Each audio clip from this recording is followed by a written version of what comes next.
ಸುಂದರವಾಗಿ ಸ್ವರ್ಗದಂತೆ ಕಾಣಿಸೋ ಹಳ್ಳಿ. ಆದರೆ ಆ ವರ್ಷದ 2 ತಿಂಗಳು ಭಯಾನಕವಾಗಿ ಬದಲಾಗುತ್ತೆ. ಅಲ್ಲಿನ ಜನ 2 ತಿಂಗಳು ಭಯದಿಂದ ಜೀವನ ನಡೆಸ್ತಾರೆ.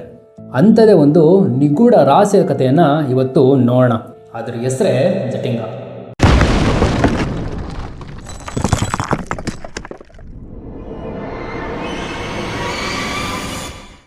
ಸಾಮಾನ್ಯವಾಗಿ ಪಕ್ಷಿಗಳು ಏನು ಮಾಡ್ತವೆ, ಒಂದು ಕಡೆಯಿಂದ ಇನ್ನೊಂದು ಕಡೆ ವಲಸೆ ಹೋಗೋದು, ಗೂಡು ಕಟ್ಟೋದು ಅಥವಾ ಆಕಾಶದಲ್ಲಿ ಆರಾಮಾಗಿ ಹಾರಾಡ್ಕೊಂಡಿರ್ತವೆ. ಆದರೆ ಈ ಹಳ್ಳಿಲೂ ಕೂಡ ಪಕ್ಷಿಗಳು ಹಾರಾಡ್ಕೊಂಡಿರ್ತವೆ. ಆದರೆ ಬದುಕೋಕೆ ಹಾರಾಡಲ್ಲ, ಸಾವಿನ ಕಡೆಗೆ ಹಾರಾಡ್ತವೆ. ಯಾರು ಅವುಗಳನ್ನು ಬೇಟೆಯಾಡಲ್ಲ, ವಿಷ ಹಾಕಿ ಸಾಯಿಸಲ್ಲ. ಆದರೂ ಕೂಡ ಆ ಒಂದು ರಾತ್ರಿಯಲ್ಲಿ 100 ಪಕ್ಷಿಗಳು ಸತ್ತಿ ನೆಲಕ್ಕೆ ಬೀಳ್ತವೆ. ಇದೇ ರೀತಿ ವರ್ಷದ 2 ತಿಂಗಳು ನಡೆಯುತ್ತೆ. ಹಾಗಾದರೆ ಅಲ್ಲಿ ಪಕ್ಷಿಗಳು ಆತ್ಮಹತ್ಯೆ ಮಾಡ್ಕೊತಿದ್ದಾವ? ಆ ಊರಿಗೆ ಶಾಪ ಏನಾದರೂ ಇದೆಯಾ ಅಥವಾ ವಿಜ್ಞಾನಕ್ಕೂ ಮೀರಿದ ರಹಸ್ಯ ಏನಾದರೂ ಅಡಗಿದೆಯಾ?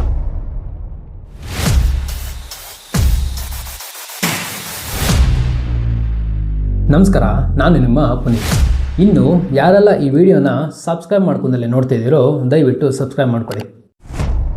ಒಂದು ಪುಟ್ಟದಾದ ಹಳ್ಳಿ, ವಿಚಿತ್ರ ರಾತ್ರಿ, 100 ಸಾಕ್ಷಿಗಳು, ವರ್ಷಗಳಿಂದ ನಡೀತಿರೋ ರಿಸರ್ಚು ಮತ್ತು ಇವತ್ತಿಗೂ ಸಂಪೂರ್ಣವಾಗಿ ಉತ್ತರ ಸಿಗದಿರೋ ಎಷ್ಟೋ ಪ್ರಶ್ನೆಗಳು. ಭಾರತದಲ್ಲಿ ಒಂದು ಜಾಗ ಇದೆ, ಅಲ್ಲಿ 7 ಗಂಟೆ ಆದ ನಂತರ ಇಡೀ ಆಕಾಶನೇ ಕಂಪ್ಲೀಟಾಗಿ ಬದಲಾಗುತ್ತೆ ಅಂತ ಅಲ್ಲಿನ ಜನ ಮಾತಾಡ್ತಾರೆ. ಆ ರಾತ್ರಿ ಈ ಪಕ್ಷಿಗಳು ತಮ್ಮ ದಿಕ್ಕನ್ನೇ ಮರೆತು ಬೆಳಕಿನ ಕಡೆಗೆ ಹುಚ್ಚಿನಂತೆ ಹಾರಾಡ್ತವೆ ಮತ್ತು ಕೆಲವೇ ಕ್ಷಣದಲ್ಲಿ ತಮ್ಮ ಪ್ರಾಣನ ಕಳ್ಕೊತವೆ. ಇದು ಕೇವಲ ಒಂದು ಭಯಾನಕ ಕಥೆಯಲ್ಲ, ನಮ್ಮ ಭಾರತದ ವಿಚಿತ್ರ ರಹಸ್ಯಗಳಲ್ಲಿ ಒಂದು. ಅಸ್ಸಾಂ ರಾಜ್ಯದ ದೀಮಾ ಅಸ್ಸಾವು ಅನ್ನೋ ಜಿಲ್ಲೆ, ಬೆಟ್ಟಗಳ ನಡುವೆ ಅಡಗಿರೋ ಆ ಒಂದು ಪುಟ್ಟದಾದ ಹಳ್ಳಿ, ಅದರ ಹೆಸರೇ ಜಟಿಂಗ. ಇಲ್ಲಿ 1000ಕ್ಕೂ ಕಡಿಮೆ ಜನ ವಾಸ ಮಾಡ್ತಾ ಇದ್ದಾರೆ. ಸುತ್ತಲೂ ದಟ್ಟವಾದ ಕಾಡು, ಬೆಟ್ಟ, ಮೋಡ, ಮಳೆ ಜೊತೆಗೆ ಸುಮಾರು ತಿಂಗಳು ಮಂಜಿನಿಂದ ಕೂಡಿರುತ್ತೆ. ನೋಡೋದಕ್ಕೆ ಪ್ರಕೃತಿ ಸ್ವರ್ಗದಂತೆ ಕಾಣುತ್ತೆ. ಸ್ವರ್ಗದಂತೆ ಕಾಣಿಸೋ ಈ ಹಳ್ಳಿಲಿ ಪ್ರತಿ ವರ್ಷ ಮಳೆಗಾಲ ಮುಗಿಯೋ ಟೈಮಲ್ಲಿ ಒಂದು ವಿಚಿತ್ರವಾದ ಘಟನೆ ಸ್ಟಾರ್ಟ್ ಆಗುತ್ತೆ. ರಾತ್ರಿ ಕತ್ಲಾಗ್ತಾ ಇದ್ದಂಗೆ ಕೆಲವು ಪಕ್ಷಿಗಳು ಆ ಹಳ್ಳಿಯ ಬೆಳಕಿನ ಕಡೆಗೆ ವಿಚಿತ್ರವಾಗಿ ಹಾರ್ಬರುತ್ತೆ. ಮನೆ ಕಿಟಕಿಗಳಿಗೆ, ಮರಗಳಿಗೆ, ಕಂಬಗಳಿಗೆ ಗುದ್ಕೊಂಡು ಸತ್ತೋಗ್ತವೆ. ಇದನ್ನೆಲ್ಲ ನೋಡಿದ ಹಳ್ಳಿ ಜನಕ್ಕೆ ಭಯ ಶುರುವಾಗುತ್ತೆ. ಇದು ಸ್ಟಾರ್ಟ್ ಆಗಿದ್ದು ಇವತ್ತೋ ಅಥವಾ ನೆನ್ನೆನೋ ಅಲ್ಲ, ಸುಮಾರು ವರ್ಷಗಳಿಂದ ಅಲ್ಲಿನ ಜನ ಈ ವಿಚಿತ್ರ ಘಟನೆನ ಗಮನಿಸ್ತಾ ಇದ್ದಾರೆ. ಆ ಕಾಲದಲ್ಲಿ ಸೈಂಟಿಫಿಕ್ ಅನ್ನೋದೇ ಗೊತ್ತಿರಲಿಲ್ಲ. ಈ ಘಟನೆ ಎಲ್ಲ ನೋಡಿದಲ್ಲಿನ ಜನ ಒಬ್ಬೊಬ್ರು ಒಂದೊಂದು ಥರ ಮಾತಾಡೋಕೆ ಶುರು ಮಾಡ್ತಾರೆ.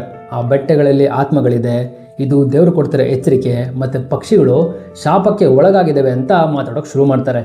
ಈ ಒಂದು ನೈಸರ್ಗಿಕ ಘಟನೆ ಒಂದು ರಹಸ್ಯವಾಗಿ ನಂತರ ದಂತಕಥೆಯಾಗಿ ಬದಲಾಗುತ್ತೆ.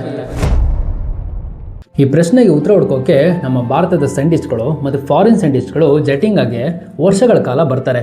ಅವರು ಕಂಡುಹಿಡಿದ ಕೆಲವು ವಿಷಯಗಳು ಜನಗಳ ನಂಬಿಕೆಗಿಂತಲೂ ಇನ್ನೂ ಆಶ್ಚರ್ಯ ಪಡೋ ಥರ ಇರ್ತವೆ. ಹಾಗಾದರೆ ಆ ರಾತ್ರಿ ಆಕಾಶದಲ್ಲಿ ಏನಾಗುತ್ತೆ, ಸೈಂಟಿಸ್ಟ್ಗಳು ಇದ್ರ ಬಗ್ಗೆ ಏನು ಹೇಳಿದ್ದಾರೆ, ಇದನ್ನೆಲ್ಲ ಒಂದೊಂದಾಗಿ ನೋಡ್ತಾ ಹೋಗೋಣ. ಸೆಪ್ಟೆಂಬರ್ ತಿಂಗಳಲ್ಲಿ ಮಳೆ ನಿಧಾನವಾಗಿ ಕಡಿಮೆ ಆಗುತ್ತೆ. ರಾತ್ರಿ ಸುಮಾರು 7 ಗಂಟೆಯಿಂದ ಜಟಿಂಗ ಒಂದು ನಿಗೂಢ ಸ್ಥಳವಾಗಿ ಬದಲಾಗುತ್ತೆ.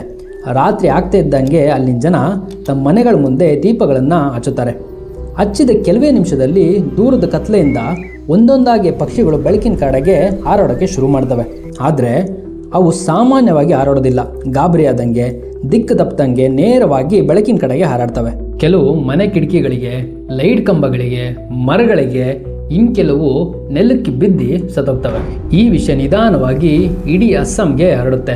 ಕೆಲವು ವರ್ಷಗಳ ನಂತರ ಈ ಸುದ್ದಿ ನ್ಯೂಸ್ ಪೇಪರಲ್ಲಿ ಪಬ್ಲಿಷ್ ಆಗೋಕ್ಕೂ ಕೂಡ ಸ್ಟಾರ್ಟ್ ಆಗುತ್ತೆ, with the heading of suicide birds of Jatinga. ಇದ್ರ ಬಗ್ಗೆ ರಿಸರ್ಚ್ ಮಾಡಕ್ಕೆ ಬಂದ ಸೈಂಟಿಸ್ಟ್ಗಳಿಗೆ ಒಂದು ವಿಚಿತ್ರ ವಿಷಯ ಗೊತ್ತಾಗುತ್ತೆ. ಈ ಘಟನೆ ಪ್ರತಿದಿನ ನಡೆಯೋದಿಲ್ಲ, ಎಲ್ಲ ಪಕ್ಷಿಗಳಿಗೂ ನಡೆಯೋದಿಲ್ಲ. ವರ್ಷದ ಕೆಲವೇ ತಿಂಗಳುಗಳಲ್ಲಿ, ಅದರಲ್ಲೂ ಕೆಲವೇ ಜಾತಿಯ ಪಕ್ಷಿಗಳಿಗೆ ಒಂದು ಸ್ಪೆಸಿಫಿಕ್ ಕ್ಲೈಮೇಟಲ್ಲಿ ಮಾತ್ರ ಈ ಘಟನೆ ನಡೆಯುತ್ತೆ.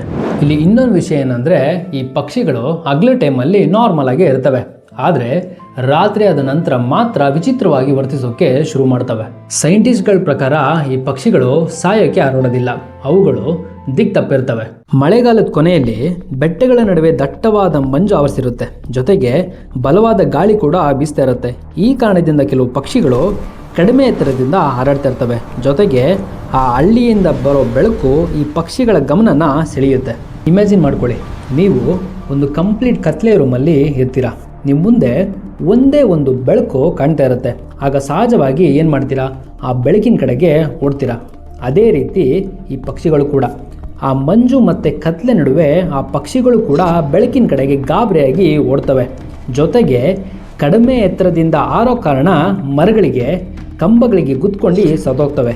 ಆದರೆ ಇಲ್ಲಿ ಇನ್ನೂ ಒಂದು ಪ್ರಶ್ನೆ ಇದೆ. ಜಟಿಂಗದಲ್ಲಿ ಸಾವಿರಾರು ಪಕ್ಷಿಗಳಿದ್ದಾವೆ, ಆದರೂ ಕೂಡ ಈ ಘಟನೆ ಕೆಲವೇ ಪಕ್ಷಿಗಳಿಗೆ ಯಾಕೆ ನಡೆಯುತ್ತೆ? ವರ್ಷದ ಕೆಲವೇ ವಾರಗಳಲ್ಲಿ ಮಾತ್ರ ಯಾಕಾಗುತ್ತೆ? ಜೊತೆಗೆ ಬೆಳಕೆ ಇದಕ್ಕೆ ಕಾರಣ ಆಗೋದಾದರೆ ಪ್ರತಿ ರಾತ್ರಿ ಪ್ರತಿ ಪಕ್ಷಿಗೂ ಈ ಘಟನೆ ಆಗಬೇಕಿತ್ತು, ಆದರೆ ಹಾಗಾಗೋದಿಲ್ಲ. ಈ ಎಲ್ಲ ಪ್ರಶ್ನೆಗಳಿಗೆ ಸೈಂಟಿಸ್ಟ್ಗಳಿಗೂ ಕೂಡ ಉತ್ತರ ಸಿಕ್ಕಿಲ್ಲ. ಇನ್ನೂ ಇದ್ರ ಮೇಲೆ ರಿಸರ್ಚು ನಡೀತಾನೆ ಇದೆ. ಟೈಮ್ ಹೋಗ್ತಾ ಇದ್ದಂಗೆ ಈ ಹಕ್ಕಿಗಳಿಗೆ ಸೂಸೈಡ್ ಬರ್ಡ್ಸ್ ಅಂತ ಹೇಳೋಕೆ ಶುರು ಮಾಡಿದ್ರು.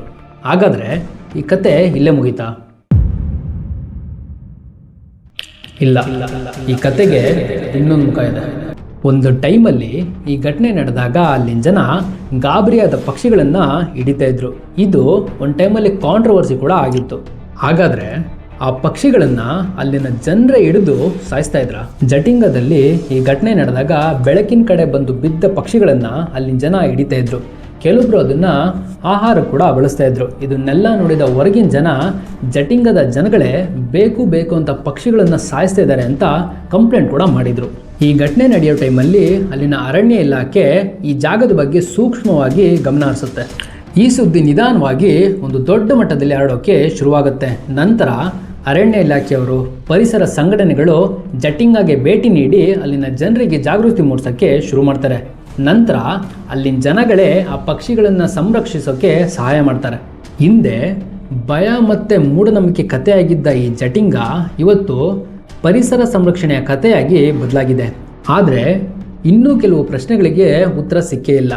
ಈ ಘಟನೆ ಜಟಿಂಗದಲ್ಲಿ ಮಾತ್ರ ಏನಕ್ಕೆ ನಡೆಯುತ್ತೆ?